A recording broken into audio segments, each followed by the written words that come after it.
చిన్న చిన్న పిల్లలు ఉంటారు కదా, స్కూల్లో మాస్టర్ గారు పేర్లు చదువుతూ అటెండెన్స్ చెప్తుంటారు. అటెండెన్స్ చెప్తున్నప్పుడు వాళ్ళ పేర్లు పిలిచినప్పుడు అందరూ ప్రజెంట్ సార్ అనో ఎస్ఆర్ అని చెప్తారు కదా.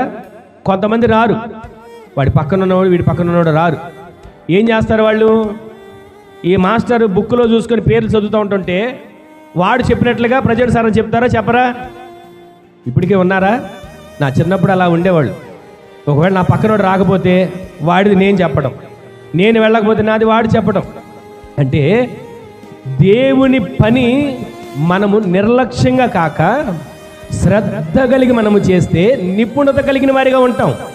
ఆ చేసే పనిలో, ఆ నిపుణత కలిగిన చేసిన పనిలో మనము సామాన్యులు ఎదుట కాదు, రాజులు ఎదుట మనల్ని దేవుడు నిలబెట్టబోతున్నాడు. ఆమేన్ చెప్పండి. ఇవన్నీ కూడా మనం తెలిసి తెలియక చేసిన చిన్న చిన్న పొరపాట్లే కదా. ఈ పొరపాట్లు తెలిసి తెలియక చేసినవే, కానీ వీటన్నిటిని దేవుడు క్షమిస్తున్నాడు, సరి చేస్తున్నాడు. మనలో ఒక నిపుణతను దేవుడు కలుగు చేస్తున్నాడు. ఆమేన్ చెప్పండి. ఇప్పుడు మీకు ఒక మాట చెప్తాను, బాగా ఆలోచించి చెప్పండి.